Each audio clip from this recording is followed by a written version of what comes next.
hunter walked into the woods of Bear Brook State Park in Allenstown, New Hampshire, expecting a quiet day.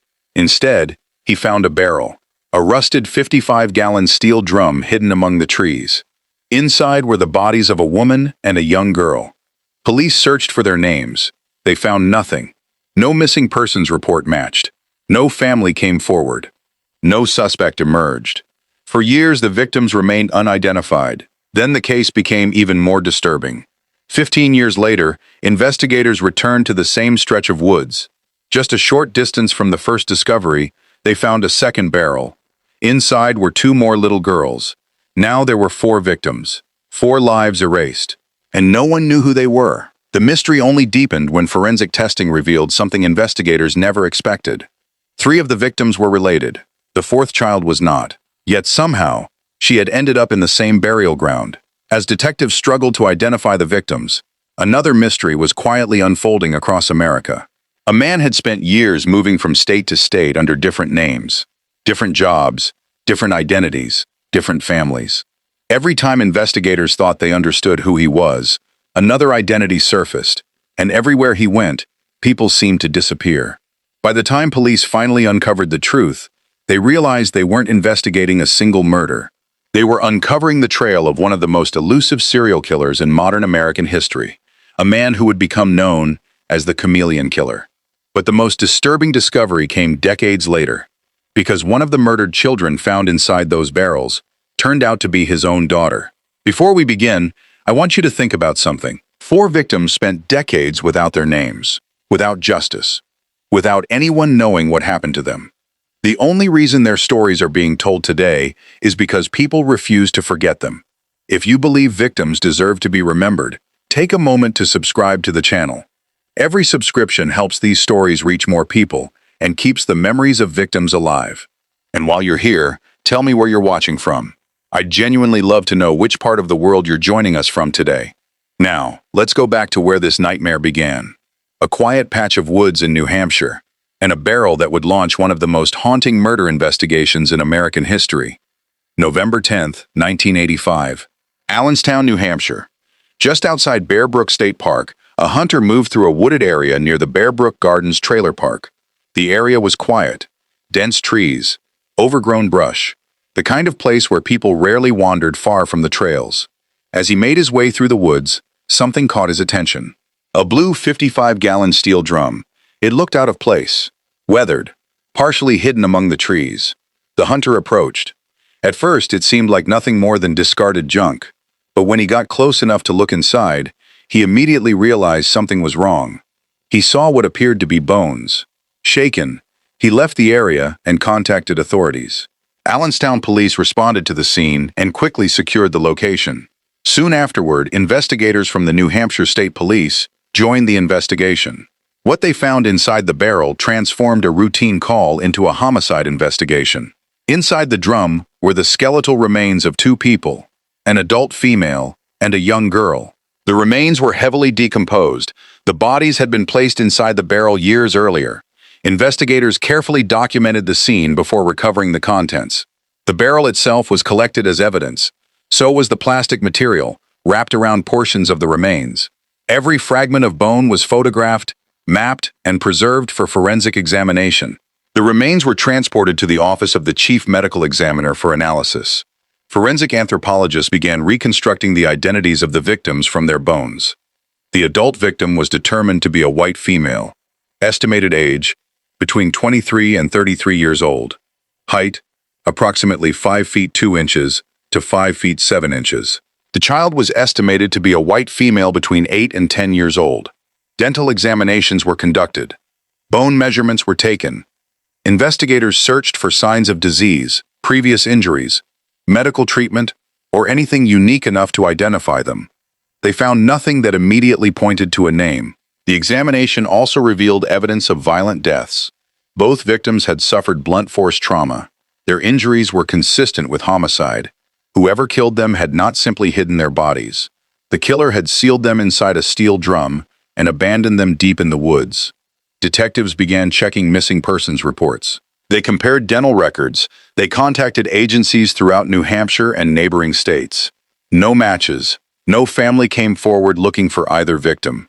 No reports fit the woman. No reports fit the child. Investigators released descriptions. They pursued leads. They followed tips. Each one ended the same way. A dead end. Months passed. Then years. The unidentified woman and child became known simply as Jane Doe and Child Doe. The case slowly grew cold. But there was one detail investigators could never ignore: the location. The barrel had not been dumped beside a road. It had not been left where someone might accidentally discover it. It had been carried into the woods and deliberately concealed. That raised an unsettling possibility. If someone had successfully hidden 2 murder victims here for years, without being detected, what else might still be hidden in those woods? For nearly 15 years, investigators had no answers. The woman and child found in the first barrel remained unidentified. No suspect had been named. No arrests had been made, and the woods around Bear Brook slowly returned to silence. Then, on May 9, 2000, everything changed. A New Hampshire state trooper was revisiting the area where the first barrel had been discovered. The purpose was simple. He wanted to take another look at the property and better understand the original crime scene. The area had once contained a small store and trailer park structures. Much of it had long since fallen into disrepair. As the trooper moved through the property, he noticed something unusual: another 55-gallon steel drum. It was partially concealed by vegetation, only a short distance from where the first barrel had been found. The moment investigators examined it, they realized they were looking at something horrifying. Inside were the remains of 2 more children, both girls, both very young. One was estimated to be between 1 and 3 years old, the other between 2 and 4 years old. The discovery instantly transformed the entire investigation. This was no longer a case involving 2 unidentified victims. Now there were 4. 2 barrels, 4 female victims, hidden in the same wooded area, likely left there by the same person. Crime scene investigators carefully recovered the contents of the second barrel. The remains were transported for forensic examination. Anthropologists studied the bones. Dental experts examined developing teeth. Investigators searched for anything that could identify the children. There was almost nothing. No clothing that could be traced, no jewelry, no identification documents, no personal belongings. Nothing that could tell investigators who these children had been. The condition of the remains suggested they had been in the barrel for many years. Just like the victims from the first drum, forensic analysis indicated the children had likely died sometime between the late 1970s and early 1980s. The same general time frame investigators had estimated for the woman and older girl found in 1985. The similarities were impossible to ignore. Same location, same type of container, same era, same victim profile. Young females. Investigators became convinced the 4 victims were connected, but they still needed proof. As forensic technology improved, scientists began extracting DNA from the remains. The results revealed something remarkable. The adult woman from the first barrel was biologically related to the oldest child found with her. She was also biologically related to the youngest child found in the second barrel. The evidence strongly suggested a mother and her daughters. But then came the shock. The 4th child, the girl estimated to be between 2 and 4 years old, was not biologically related to the other 3. Not the woman's daughter, not a sister to the other girls. Nothing. Yet she had been placed in a barrel with one of them, and left in the exact same dumping ground. Investigators now faced a completely different mystery. Who was this child? And how had she become part of the same crime? The discovery shattered the theory that police were investigating a single double homicide. This was something far larger. Someone had murdered an adult woman, at least 3 little girls, and had hidden all 4 victims in barrels deep inside the New Hampshire woods. What detectives were looking at now was not one murder. It was the destruction of an entire family, and perhaps something even worse. For years, investigators knew they had 4 victims. What they didn't know was how those victims were connected.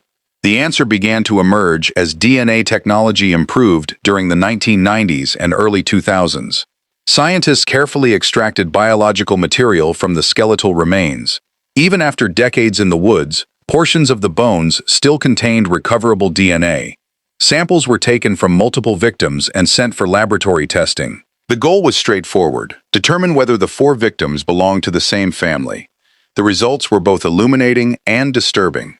The adult woman and the oldest girl shared a maternal relationship. The woman was the child's mother. Investigators finally had confirmation that at least two of the victims were family. Testing continued. Scientists then compared the adult woman's DNA with the youngest child found in the second barrel. Another match. The woman was also related to that little girl. The evidence pointed to a mother and two daughters. For the first time, investigators could see the outline of a family tragedy. A woman, her older daughter, her younger daughter, all murdered, all discarded in barrels. But then came the result nobody expected. The fourth child, the girl estimated to be between 2 and 4 years old, did not share the same maternal DNA. She was not the woman's daughter. She was not a sister to the other two girls. She belonged to a completely different family line. The finding created more questions than answers. Investigators reviewed the results repeatedly. The science was clear. 3 victims were related, 1 was not. Yet all 4 had been left in the same isolated area. Their remains appeared to have been deposited during roughly the same period, and whoever concealed them had gone to considerable effort to hide them together. The discovery completely changed the direction of the case. Detectives had initially suspected they might be looking at a mother and 3 children. Now that theory was gone. Instead, they were facing something far stranger: a murdered woman, 2 murdered daughters, and an unidentified little girl with no biological connection to any of them. The child became one of the most important mysteries in the investigation. Who was she? Where had she come from? Why was she buried alongside a family she did not belong to? And perhaps most troubling of all, what connection did she have to the person who killed them? For years, nobody could answer those questions. But somewhere in America, a man was carrying the answers. A man who had spent decades changing his name, changing his identity, and disappearing before anyone could discover who he really was. His name was Terry Peder Rasmussen.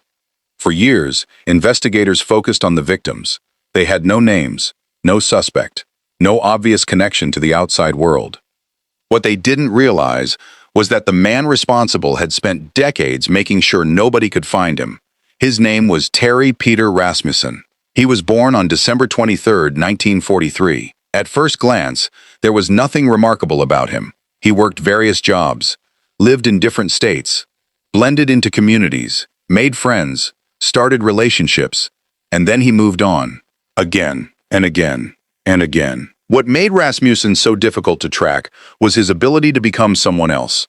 Not figuratively, literally. Over the years, he adopted multiple identities. Some were stolen, others were entirely fabricated. Among the names investigators eventually linked to him were Bob Evans, Curtis Kimball, Gordon Jensen, Larry Vanner, and those were only the identities police were able to prove. Each alias came with a new life, a new address, a new job, a new set of acquaintances, sometimes a new girlfriend, sometimes new children around him, sometimes a completely different backstory.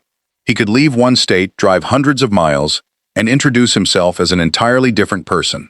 In an era before computerized databases, nationwide digital records, and instant background checks, it worked.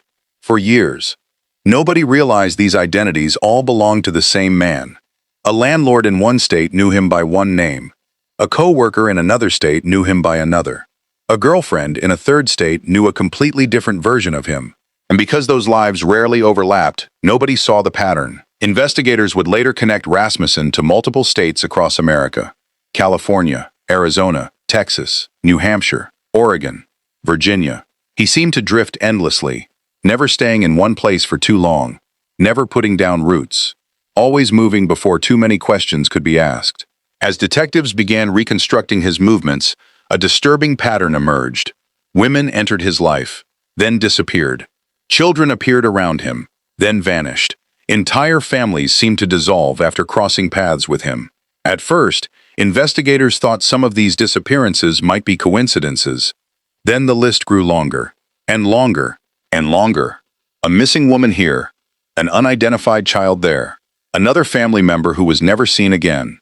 Every time detectives uncovered another chapter of Rasmussen's past, they found more unanswered questions, more missing people, more potential victims. The man hiding behind all those names wasn't simply a drifter. He wasn't simply a fraud. He wasn't merely someone avoiding responsibility. Investigators were beginning to suspect they were dealing with a serial killer, and the deeper they dug into Rasmussen's life, the more victims appeared. Before they became unidentified victims, before they became a cold case, before anyone knew about barrels hidden in the woods of New Hampshire. They were a family, a mother, and two little girls. The mother was Marlise Elizabeth Honeychurch, born in 1954. She lived in Southern California and was raising two daughters. Her oldest child was Marie Elizabeth Vaughn, born in 1971, a bright young girl who was 6 or 7 years old by 1978. Her youngest daughter was Sarah Lynn McWaters, born in 1977. Still a baby, just 11 months old. To the people who loved them, they weren't names in a police file. They were family. They attended gatherings, celebrated birthdays, spent holidays together. They had a future. At some point in 1978, Marlise began seeing a new man. His name was Terry Rasmussen. The relationship became serious enough that she introduced him to members of her family. The meeting did not go well. Several relatives were uncomfortable around Rasmussen, most notably Marlise's mother. She did not trust him. Something about him raised alarm bells. The concerns grew as the relationship continued. Then came Thanksgiving, 1978. Around that time, an argument broke out between Marlise and her mother. Accounts differ on some details, but family members consistently recalled that Rasmussen was at the center of the disagreement. Marlise's mother wanted her daughter to stay away from him. Marlise disagreed. It would be one of the last major conversations they ever had. Shortly afterward, Marlise left. Marie went with her. Baby Sarah went too. At first, nobody panicked. Adults relocate. Families move. Life happens. Relatives assumed they would hear from her soon. A phone call, a Christmas card, a visit, anything. Nothing came. Weeks passed, then months. The silence became impossible to explain. Family members began trying to locate her. They reached out to friends, checked with acquaintances, asked questions wherever they could. No one seemed to know where she was. No one had heard from Marie. No one had seen Sarah. The three had vanished together, and the last known man in their lives was Terry Rasmussen. As the years passed, the disappearance became even more painful. Birthdays arrived with no phone calls. Christmases came and went with 3 empty places at family gatherings. Photographs became the only way to remember how the girls looked. Still, relatives refused to give up hope. Some believed Marlise would eventually come home. Others thought she might contact them when she was ready. They waited, and waited, and waited. But the call never came. The letter never arrived. The knock on the door never happened. Marlise Honeychurch disappeared. Marie Vaughn disappeared. Sarah McWaters disappeared. And for decades, nobody knew what had happened to them. What their family didn't know was that investigators thousands of miles away were already trying to identify a woman and children who had been robbed of their names. The two mysteries were moving toward each other. Nobody realized they were the same story. For more than 3 decades, the woman and 3 children found in Bear Brook remained unidentified. Investigators knew they were victims. They knew they had been murdered. They knew at least 3 of them were related, but they still didn't know their names. And without names, finding their killer became far more difficult. Then, in 2018, an unexpected person entered the story. Her name was Rebecca Heath, a research librarian from California. Unlike detectives or forensic scientists, Heath wasn't officially assigned to the case. She simply became fascinated by it. The mystery consumed her.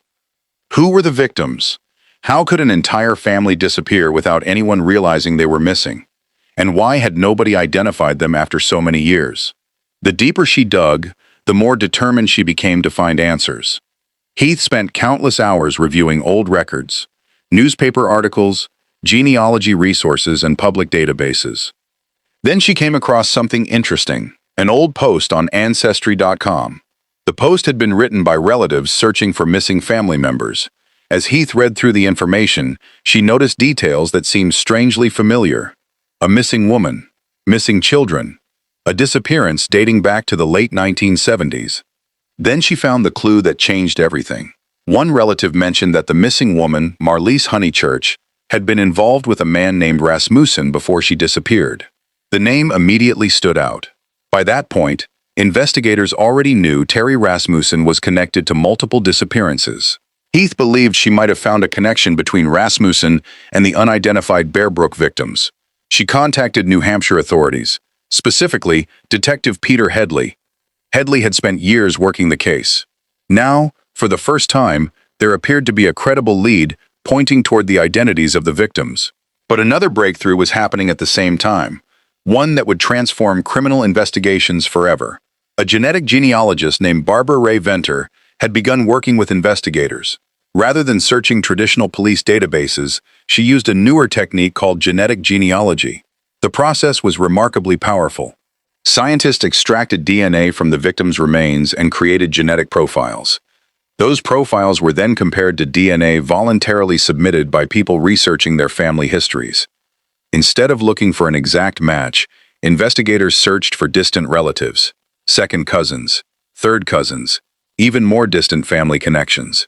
From there, genealogists built massive family trees, branch by branch, generation by generation, working backward until they could identify the victims.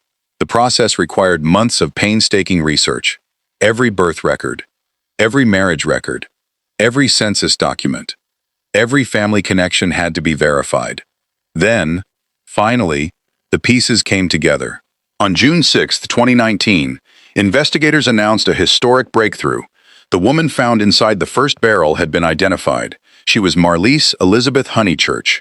The oldest child was her daughter, Marie Elizabeth Vaughn. The youngest child was Sarah Lynn McWaters, the baby who had disappeared with her mother in 1978. After more than 40 years, the family finally had answers. The victims were no longer Jane Does. They had their names back. For relatives who had spent decades wondering what happened, the announcement was heartbreaking. But it also brought long-awaited closure. The uncertainty was over. The mystery of Marlise, Marie, and Sarah had finally been solved. Yet the celebration was incomplete because investigators still had one victim they could not identify. The little girl found in the second barrel. The child who was not related to Marlise. The child who didn't seem to belong. Years had passed. Advanced DNA testing had identified 3 victims, but one little girl still had no name. And her story was about to become the most disturbing mystery in the entire Bear Brook case. With the identification of Marlise Honeychurch, Marie Vaughn, and Sarah McWaters, investigators had finally solved one of the biggest mysteries in the Bear Brook case. But one mystery remained, and in many ways, it was the most troubling of all. The unidentified little girl found in the second barrel. The child investigators had spent years calling middle child. She was estimated to have been between 2 and 4 years old when she died. Her remains had been found alongside Sarah McWaters. Yet DNA testing had already established something crucial. She was not related to Marlise Honeychurch. She was not Sarah's sister. She was not part of that family. And yet she had been hidden with them, placed in the same barrel, abandoned in the same patch of woods, left by what investigators believed was the same killer. The question haunted detectives for years. Who was she? No missing child reports seemed to match. No family recognized facial reconstructions. No one came forward searching for a little girl who fit her description. It was as if she had appeared out of nowhere. Then, in 2017, a major breakthrough changed everything. Using advanced DNA analysis, investigators decided to approach the mystery from a different angle. Instead of asking who the child was, they asked a different question. Who were her parents? Scientists extracted DNA from the child's remains and developed a genetic profile that could be compared against relatives. But finding those relatives would not be easy. The DNA was incomplete. There were no direct matches, no obvious parents, no close family members waiting in a database. So investigators turned to a rapidly emerging technique known as investigative genetic genealogy. Experts uploaded the child's genetic profile to genealogy databases containing DNA voluntarily submitted by people researching their family history. The goal was not to find her parents directly. The goal was to find distant relatives, third cousins, fourth cousins, people who might share only a small amount of DNA with the unidentified child. Researchers began tracing those connections, one branch at a time, one generation at a time. Birth records, marriage records, death certificates, census records, military records, obituaries. Thousands upon thousands of documents were examined. As the investigation expanded, genealogists constructed an enormous family tree. Eventually, that tree grew to roughly 25,000 people, 25,000 individuals connected through generations of family relationships, all in an effort to identify one little girl. The process took years. Researchers followed bloodlines forward and backward through time, eliminating possibilities, testing theories, looking for a family connection that fit the evidence. Slowly, a pattern began to emerge. Several branches of the tree pointed investigators toward a man they already knew very well, Terry Rasmussen. Additional DNA analysis and kinship testing were performed. The results were definitive. The child was biologically related to Rasmussen, not distantly related. Not a cousin, not a niece, not a granddaughter. He was her father. Suddenly, the entire case looked different. The unidentified child had not simply crossed paths with Rasmussen. She belonged to him, the serial killer whose trail stretched across multiple states. The man linked to missing women. The man connected to murdered children. The man who had spent decades hiding behind false identities. One of the victims in Bear Brook was his own daughter. The revelation answered one question, but it created a far bigger one. If Terry Rasmussen was her father, who was her mother? Investigators began searching Rasmussen's past once again. Every girlfriend, every wife, every woman he had lived with, every woman who had disappeared, every woman whose fate remained unknown. The list was disturbingly long. Some women had simply vanished from his life. Others had not been heard from in decades. And several were already considered possible victims. Somewhere among those women, investigators believed, was the answer. Somewhere was a mother who had lost her daughter. Somewhere was a family that had no idea their child had spent decades unidentified in a New Hampshire evidence room. The giant family tree had revealed the father. Now investigators needed it to reveal the mother. And that final discovery would lead them to a missing woman from Texas, a forgotten birth certificate in California, and the name of the last unidentified victim of Bear Brook. Because even after 40 years, the little girl still had no name. But that was about to change. Even after the identification of Marlise Honeychurch, Marie Vaughn, and Sarah McWaters, one victim remained unnamed. The little girl investigators called Middle Child. They knew she was Terry Rasmussen's daughter.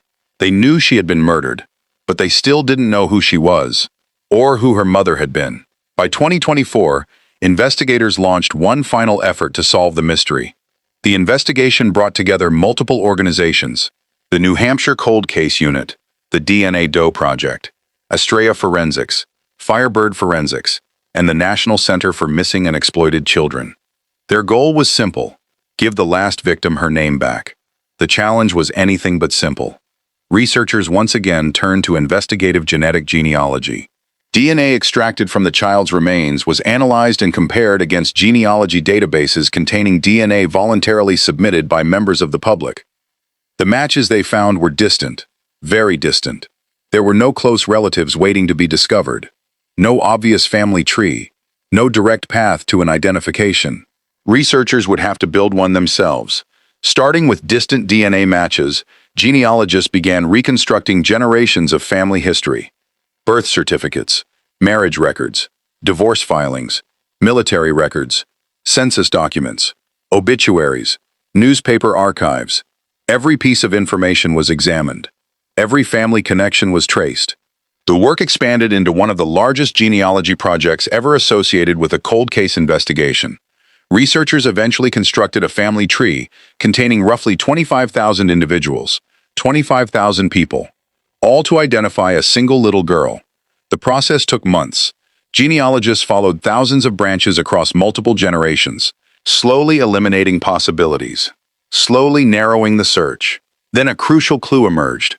While reviewing family records connected to one branch of the tree, researchers discovered a 2005 obituary. Buried within it was the name of a woman who immediately drew their attention: Pepper Reed.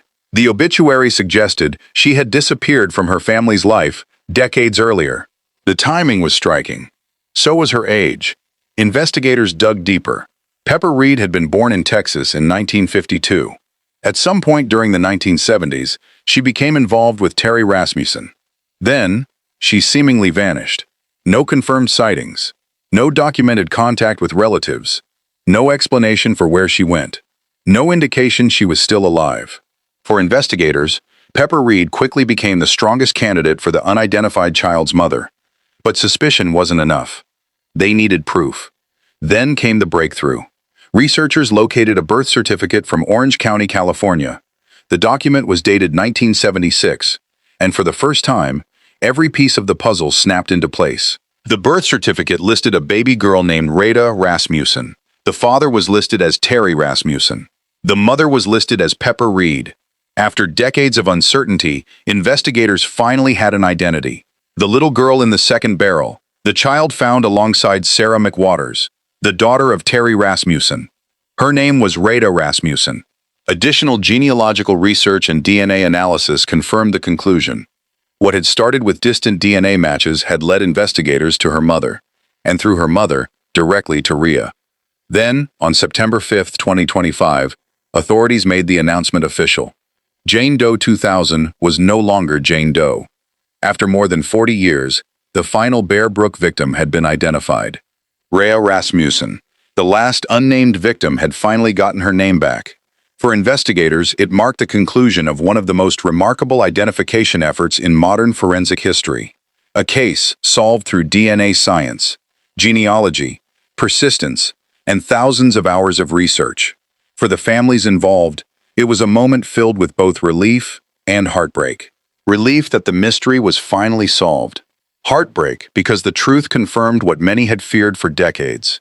4 victims had entered the woods of Bear Brook without names. Now every one of them had been identified. But even with that achievement, one haunting reality remained. The man responsible would never answer for what he had done, because Terry Rasmussen had died years before investigators uncovered the full scope of his crimes. By the time investigators finally identified Peder Rasmussen in 2025, the Bear Brook mystery had stretched across 4 decades. What began with a hunter discovering a barrel in the woods had evolved into one of the most complex cold case investigations in American history. And at the center of it all was Terry Peder Rasmussen, a man who spent years hiding behind false identities. A man who moved from state to state, leaving confusion, broken families, and unanswered questions behind him. Today, 5 victims have been definitively linked to Rasmussen. Marlise Honeychurch, her daughter Marie Vaughn, her daughter Sarah McWaters, Peder Rasmussen, and Yoon Soon Jun. Each had a name, each had a family, each had a future that was stolen from them. But what makes the Rasmussen case so disturbing is that he was only ever convicted of one murder. In 2003, while living under the alias Larry Vanner, Rasmussen was convicted of murdering his girlfriend, Yoon Soon Jun. Investigators discovered that Jun had disappeared in 2001. When authorities searched the California home the couple shared, they found evidence that she had been killed and dismembered. Her remains were recovered from the basement. Rasmussen was convicted and sentenced to 15 years to life in prison. At the time, nobody knew he was connected to the Bear Brook murders. Nobody knew he had lived under identities such as Bob Evans, Curtis Kimball, and Gordon Jensen. Nobody knew that multiple missing women and children appeared to be connected to him. The full scope of his crimes would only emerge years later. As investigators began untangling his many aliases, the list of potential victims continued to grow. 2 women remain at the center of that mystery. Pepper Reed, the mother of Peder Rasmussen, a woman who disappeared after becoming involved with Terry Rasmussen in the 1970s. And Denise Bodan, a young New Hampshire woman who vanished in 1981 after leaving with Rasmussen and her infant daughter. Years later, that daughter was found alive. Denise was not. To this day, neither woman's body has ever been located. And neither disappearance has ever been fully explained. Those aren't the only unanswered questions. As investigators reconstructed Rasmussen's life, they uncovered years of missing history. Entire stretches of time where his whereabouts remain uncertain. Years spent under false names. Years spent moving across multiple states. Years during which investigators cannot fully account for who he was living with, where he was working, or what he was doing. Those gaps continue to trouble law enforcement, because serial killers rarely begin with the victims we know about, and they rarely stop with them. Then, on December 28, 2010, Rasmussen died at High Desert State Prison in California. The official causes of death included lung cancer, pneumonia, and chronic obstructive pulmonary disease, commonly known as COPD. He was 67 years old. By the time investigators connected him to the Bear Brook victims and several other disappearances, he was already dead. He would never be questioned about those crimes. He would never stand trial for them. He would never explain what happened to Pepper Reed, or Denise Bowden, or anyone else who may have crossed his path. With his death, any chance of a full confession died with him. No explanation, no admissions, no complete accounting of his crimes. Only silence. And that silence still echoes through the Bear Brook case today. After 40 years, every victim found inside the Bear Brook barrels finally got her name back. Marlise Honeychurch, Marie Vaughn, Sarah McWaters, and Rhea Rasmussen. But Terry Rasmussen took many secrets to his grave. Pepper Reed has never been found. Denise Bowden has never been found. And investigators still believe the Chameleon Killer may have left behind victims nobody has discovered yet. If that's true, somewhere out there, another family may still be waiting for answers. Still wondering what happened. Still hoping that one day, someone they lost will finally get their name back too. If you found this story compelling, please subscribe to the channel and turn on notifications for more deeply researched, true crime documentaries. And let me know in the comments, do you believe investigators have uncovered all of Terry Rasmussen's victims? Or do you think there are still more waiting to be found? Until next time, stay safe.